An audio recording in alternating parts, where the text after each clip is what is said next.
नमस्कार बच्चों, आपके अपने YouTube channel science by Bajrang classes में आपका एक बार फिर से स्वागत है। हम अध्याय नंबर 9 पढ़ रहे थे, ठीक है। और अध्याय नंबर 9 में अपन ने प्रकाश का परावर्तन पढ़ लिया था। क्या पढ़ लिया था? प्रकाश का परावर्तन, ठीक है। और अब पढ़ने वाले हैं हम दर्पण के बारे में। दर्पण क्या होता है, दर्पण किस प्रकार से कार्य करता है। आपने देखा होगा कि हमारे घरों में जो दर्पण काम में लिया जाता है वो कांच का एक भाग होता है। क्या होता है? कांच का एक भाग। और उस कांच के एक भाग पर क्या की जाती है? पॉलिश की जाती है। और वो पॉलिश किस चीज की होती है? या तो आपको मिलेगी वो एल्यूमिनियम की, या आपको मिलेगी वो परत चांदी की। इन दोनों में से कोई एक परत होती है। क्या? अगर मैं दर्पण की बात करूं, इसे कहेंगे कि कांच जो होता है, कांच के किसी एक भाग पर, कांच के किसी एक भाग पर चांदी या एल्यूमिनियम, चांदी या एल्यूमिनियम की पॉलिश कर दी जाए तो वह दर्पण कहलाता है। क्या कहलाता है? दर्पण। देखा होगा आपने, दर्पण क्या है? कांच के किसी एक भाग पर क्या कर दें? चांदी या एल्यूमिनियम की क्या कर दें? पॉलिश कर दी जाए तो वो क्या कहलाता है? दर्पण कहलाता है। क्या कहलाता है बेटा? दर्पण। दर्पण क्या है? कांच के किसी एक भाग पर क्या कर दें? चांदी या एल्यूमिनियम की क्या कर दे? पॉलिश कर दे तो वह किसकी भांति व्यवहार करेगा? दर्पण की भांति व्यवहार करेगा। देखो, दर्पण भी दो प्रकार के होते हैं। दर्पण कितने प्रकार के होते हैं? दो प्रकार के। कौन कौन से वो प्रकार होते हैं वो अपन पढ़ लेते हैं अभी, ठीक है।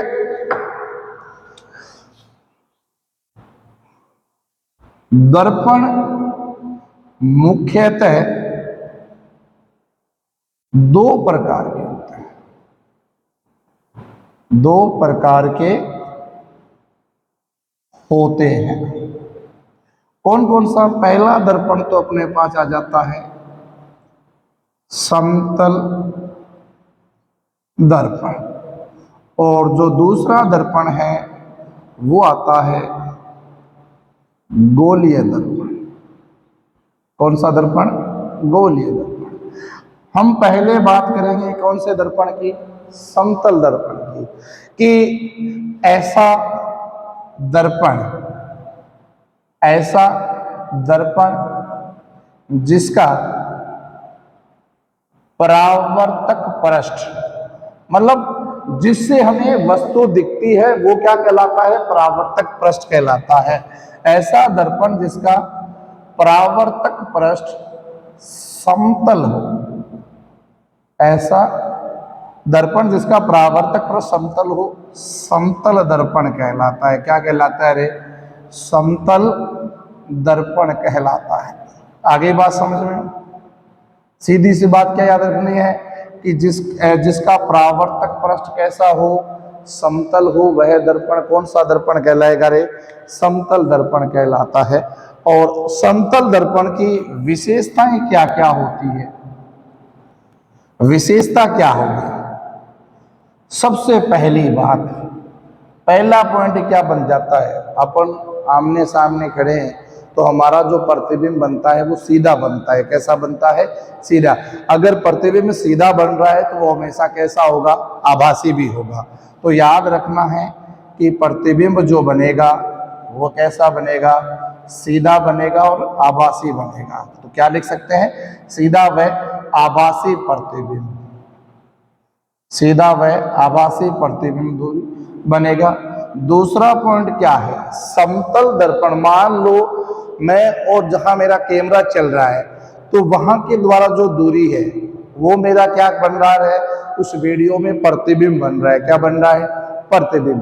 तो जहां से मैं मोबाइल से दूरी पे खड़ा हूं या दर्पण से जितनी भी दूरी पे खड़ा हूं, तो दर्पण में भी क्या है, उतनी ही दूरी पर अंदर की तरफ क्या बनता है, प्रतिबिंब बनता है। तो क्या लिख सकते हैं, दर्पण से बिंब व प्रतिबिंब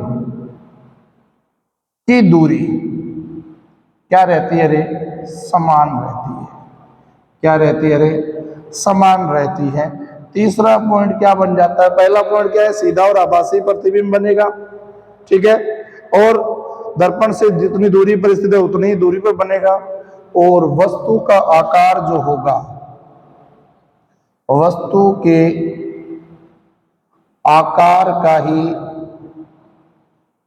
प्रतिबिंब बनेगा। वस्तु के आकार का ही क्या बनेगा रे, प्रतिबिंब बनता है। और वेरी मोस्ट इंपॉर्टेंट पॉइंट क्या है, कौन सा परावर्तन पाया जाता है, पार्श्व परावर्तन पाया जाता है। कौन सा परावर्तन पाया जाता है रे, पार्श्व परावर्तन पाया जाता है। जो भी बच्चा स्क्रीनशॉट लेना चाहता है तो ले सकता है आप अपने इस वीडियो का। कि दर्पण मुख्यतः कितने प्रकार के होते हैं, दो प्रकार के। कौन कौन से, समतल और गोलीय दर्पण, ठीक है। तो समतल दर्पण कौन सा हो गया, कि ऐसा दर्पण जिसका परावर्तक पृष्ठ कैसा हो, समतल हो, वह दर्पण कौन सा दर्पण कहलाता है, समतल दर्पण। विशेषताएं क्या है, सीधा और आभासी प्रतिबिंब बनेगा, दर्पण से बिंब व प्रतिबिंब की दूरी समान रहेगी, वस्तु के आकार का ही प्रतिबिंब बनेगा और पार्श्व परावर्तन भी पाया जाता है, ठीक है। अब देखो मैं बात करता हूं पार्श्व परावर्तन होता क्या है। पार्श्व परावर्तन क्या होता है, सबसे बड़ी चीज, बहुत ही इंपॉर्टेंट, और बोर्ड की दृष्टि से 2026 में ये क्वेश्चन आने वाला है। बोर्ड में बहुत ही अच्छा क्वेश्चन बन रहा है कि पार्श्व परावर्तन में क्या होता है। जब भी मैं किसी दर्पण के सामने खड़ा रहूंगा तो दर्पण क्या करेगा, हमारा जो बायां भाग है वो दर्पण में कौन सा दिखाई देगा, दायां दिखाई देगा, और हमारा जो दायां भाग है वो दर्पण में कौन सा दिखाई देगा, बायां दिखाई देगा। तो वो जो परावर्तन है वो परावर्तन कौन सा परावर्तन कहलाएगा, पार्श्व परावर्तन। क्या कह सकते हैं कि ऐसा परावर्तन, ऐसा परावर्तन जिसमें वस्तु का बायां भाग, वस्तु का बायां भाग प्रतिबिंब का दायां तथा वस्तु का दायां भाग प्रतिबिंब का बायां दिखाई दे, तो वो कौन सा परावर्तन कहलाएगा रे, पार्श्व परावर्तन। मान लो मैं कोई एक डायग्राम बना रहा हूं, जैसे मैंने आर बना लिया, तो इसका आपको दर्पण प्रतिबिंब बनाना है, तो दर्पण प्रतिबिंब क्या बन जाएगा, इसका उल्टा बन जाएगा। क्या बन जाएगा, इसका उल्टा, दायां बायां दिखाई देगा, बायां दायां दिखाई देगा, तो दोनों एक दूसरे के क्या होंगे, विपरीत क्रम में होने वाले हैं। तो ये अपने पास पार्श्व परावर्तन आ जाता है, ठीक है। अब दूसरा टॉपिक क्या है हमारे पास, गोलीय दर्पण। क्या है, गोलीय दर्पण। चलो गोलीय दर्पण के बारे में पढ़ लेते हैं कि इसमें क्या लिखा, ऐसा दर्पण जिसका परावर्तक पृष्ठ कैसा हो, समतल हो। लेकिन गोलीय दर्पण में परिभाषा एक ही है, लेकिन समतल की जगह क्या आ जाएगा, गोलीय आ जाएगा। कि ऐसा दर्पण जिसका परावर्तक पृष्ठ कैसा हो, गोल हो। कि ऐसा दर्पण जिसका परावर्तक पृष्ठ कैसा हो, गोल हो, वो दर्पण कौन सा दर्पण कहलाएगा अरे बच्चों, गोलीय दर्पण कहलाएगा। क्या कहलाएगा, गोलीय दर्पण। गोलीय दर्पण भी कितने प्रकार के होते हैं, दो। देखो परिभाषाएं भी मैं साथ में लिख देता हूं, तो लिखने वाले बच्चे जो हैं, मेरी क्लास ऑनलाइन जो देख रहे हैं, डेली क्लासेज आपके साथ चल रही है, तो वीडियो को आप शेयर कीजिए, सब्सक्राइब कीजिए, ठीक है। तो आगे भी अपने जो बच्चे फ्री में क्लास ले रहे हैं वो भी देख ले। गोलीय दर्पण क्या होता है, नोट्स में बना लीजिए साथ साथ में, कोई दिक्कत नहीं है। ऐसा दर्पण जिसका परावर्तक पृष्ठ, ऐसा दर्पण जिसका परावर्तक पृष्ठ गोलीय हो, वह गोलीय दर्पण कहलाता है। वह गोलीय दर्पण कहलाता है। अब गोलीय दर्पण के प्रकार भी हैं, दो प्रकार है। एक तो अवतल दर्पण और दूसरा है उत्तल दर्पण। बात करते हैं अवतल दर्पण की। इसका ये जो भाग है वो उभरा हुआ भाग है। कौन सा भाग है? उभरा हुआ भाग। ये जो भाग है वो कौन सा है? उभरा हुआ भाग। और ये जो भाग है वो है दसा हुआ भाग। उभरे हुए भाग पर क्या कर रखी है? पॉलिश। और पॉलिश मैंने आपको बता दी चांदी या एल्यूमिनियम। तो जको घरा अपन शीशो काम में लेवा, कांच काम में लेवा, बिक मायने चांदी को नहीं हुआ। ये बात को ध्यान रख लीजिए। बिक ऊपर एल्यूमिनियम है, कटे बिन फोड़ थे चांदी देखने लग जाओ तो वो काम को नहीं करना, फोड़ना को नहीं है, ठीक है ना। तो उसमें एल्यूमिनियम ही लगा होता है, चांदी नहीं है कि आप चांदी ढूंढने के चक्कर में उसको फोड़ दो, ठीक है। तो क्या है, उभरे हुए भाग पर क्या कर दें?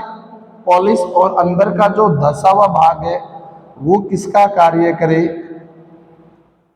परावर्तक पृष्ठ का कार्य करे। तो वो दर्पण जो है वो दर्पण कौन सा दर्पण कहलाएगा रे? अवतल दर्पण। कौन सा दर्पण कहलाएगा? अवतल दर्पण कहलाएगा। अब बात करता हूं उत्तल दर्पण की। उत्तल दर्पण में अंदर के जो धसा हुआ भाग है, इस अंदर धसे हुए भाग पर क्या करनी है? पॉलिश करनी है। ये कौन सा भाग है? धसा हुआ भाग। और ये कौन सा है? उभरा हुआ भाग। धसा हुए भाग पर क्या कर दें? पॉलिश। और उभरा हुआ भाग किसका कार्य करे? परावर्तक पृष्ठ का कार्य करे। तो वो जो दर्पण होगा वो दर्पण कौन सा दर्पण कहलाएगा रे? उत्तल दर्पण कहलाएगा। जिस बच्चे को वापिस से स्क्रीनशॉट लेना है वो आसानी से स्क्रीनशॉट ले सकता है। आगे बात समझना कि ऐसा दर्पण जिसका परावर्तक पृष्ठ कैसा हो? गोल हो, ठीक है। समझ में आ गया कि ऐसा दर्पण जिसका परावर्तक पृष्ठ कैसा हो? गोल हो, गोलीय दर्पण कहलाएगा। गोलीय दर्पण के कितने प्रकार हैं? दो, अवतल दर्पण और उत्तल दर्पण। अवतल दर्पण में क्या होगा? उभरा हुआ जो भाग है उस पर क्या कर देंगे? चांदी या एल्यूमिनियम की पॉलिश। और अंदर का जो धसा हुआ भाग है वो किसका कार्य करेगा? परावर्तक पृष्ठ का कार्य करेगा। तो वो जो दर्पण होगा वो दर्पण कौन सा दर्पण कहलाएगा? अवतल दर्पण, ठीक है। अब बात करें उत्तल दर्पण की, कि उत्तल दर्पण में अंदर धसे हुए भाग पर पॉलिश करनी है। तो जो उभरा हुआ भाग है वो किसका कार्य करेगा? परावर्तक पृष्ठ का कार्य करेगा। तो वो जो दर्पण है वो दर्पण कौन सा दर्पण कहलाएगा? गोलीय दर्पण कहलाता है, ठीक है। अब बात करते हैं कि इनके द्वारा प्रतिबिंब कैसे बनते हैं, या गोलीय दर्पण से संबंधित परिभाषिक शब्दावली पहले पढ़ लेते हैं।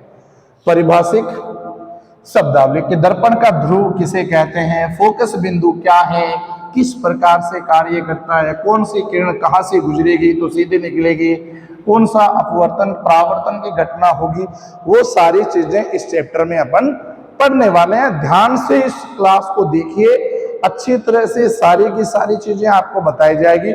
एक भी टॉपिक आपको ऐसा नहीं मिलेगा कि छोड़ दिया जाए, ठीक है। तो सबसे पहले मैं बात करता हूं कौन से दर्पण की रे?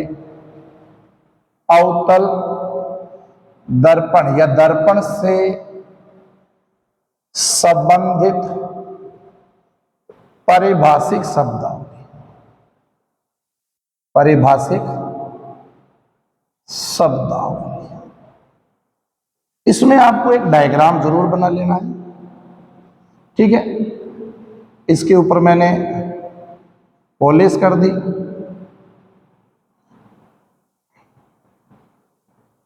तो सबसे पहली परिभाषा आती है ध्रुव, और ध्रुव को पोल कहते हैं। क्या कहते हैं?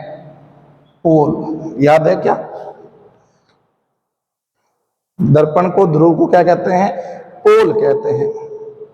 देखो, ये जो गोलीय दर्पण है, इस गोलीय दर्पण का ये जो परावर्तक जो भाग है, इस परावर्तक भाग का जो मध्य बिंदु है, वो दर्पण का क्या कहलाता है? ध्रुव कहलाता है। तो परिभाषा साथ साथ में लिख रहा हूं, अगर कोई बच्चा नोट्स लिख रहा है तो साथ साथ लिख ले। गोलीय दर्पण के, गोलीय दर्पण के परावर्तक पृष्ठ के मध्य बिंदु को, मध्य बिंदु को दर्पण का ध्रुव कहते हैं, जिसे P के द्वारा दर्शाया जाता है, मतलब पोल कहते हैं, जिसे P के द्वारा दर्शाया जाता है। आगे बात साथ साथ मैं बता भी देता हूं। ये मध्य बिंदु हो गया और ये हो गया पोल। दूसरा आता है वक्रता केंद्र। क्या आता है? वक्रता केंद्र, ठीक है। अब आपको पता है कि ये जो है वो एक प्रकार का क्या है? गोला है। बात गोलीय दर्पण की कर रहे हैं तो गोला है। इस गोले का कौन सा बिंदु नहीं, सेंटर पॉइंट, मध्य बिंदु गोलीय दर्पण का, कि गोलीय दर्पण का, गोलीय दर्पण का केंद्र बिंदु, गोलीय दर्पण का कौन सा बिंदु? केंद्र बिंदु वक्रता केंद्र कहलाता है। क्या कहलाता है? वक्रता केंद्र कहलाता है। और इस वक्रता केंद्र को C से दर्शाते हैं। इसे कैपिटल C से दर्शाया जाता है। किससे दर्शाते हैं? कैपिटल C से दर्शाया जाता है। फिर आती है तीसरी, जिसको कहते हैं मुख्य अक्ष। मुख्य अक्ष, ये जो बिंदु है, इस बिंदु को हमने किससे डिनोट कर दिया है? C से। ये मिटो देना है, ठीक है ना? ये लो मुख्य अक्ष। वक्रता केंद्र C व दर्पण के ध्रुव P से गुजरने वाली जो काल्पनिक रेखा है, वक्रता केंद्र C तथा दर्पण के ध्रुव P से गुजरने वाली काल्पनिक रेखा क्या कहलाती है? मुख्य अक्ष कहलाती है। तो परिभाषा क्या बन जाएगी? दर्पण के ध्रुव P व वक्रता केंद्र C से गुजरने वाली काल्पनिक रेखा, गुजरने वाली काल्पनिक रेखा मुख्य अक्ष कहलाती है। क्या कहलाती है? मुख्य अक्ष कहलाती है। उसके बाद चौथी परिभाषा आती है अपने पास वक्रता त्रिज्या। अब देखो, वक्रता केंद्र C व दर्पण के ध्रुव P के बीच की जो दूरी है, इस दूरी को ही क्या कहते हैं? वक्रता त्रिज्या कहते हैं। और इसे किसके द्वारा दर्शाया जाता है? कैपिटल आर के द्वारा। तो ये बिंदु भी मैं यहां लिख देता हूं, दर्पण के ध्रुव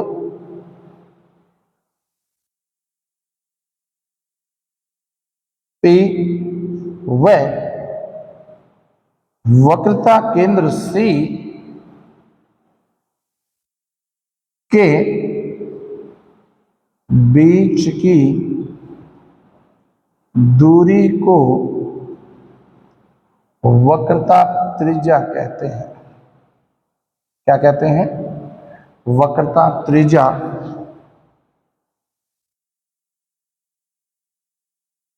कहते हैं, जिसे कैपिटल आर के द्वारा दर्शाया जाता है। पता चल गया आपको वक्रता केंद्र C किसे कहते हैं? दर्पण के ध्रुव P व वक्रता केंद्र C के बीच की दूरी को क्या कहते हैं? वक्रता त्रिज्या। ठीक है, ये आ गई। अब आता है द्वारक। पांचवा पॉइंट आता है द्वारक। क्या आता है? ये जो वर्ताकार सीमा रेखा है, इसका जो व्यास है, इस व्यास को ही क्या कहते हैं? द्वारक कहते हैं, जिसे M और N के द्वारा दर्शाया जाता है। क्या है? दर्पण के वर्ताकार सीमा रेखा का व्यास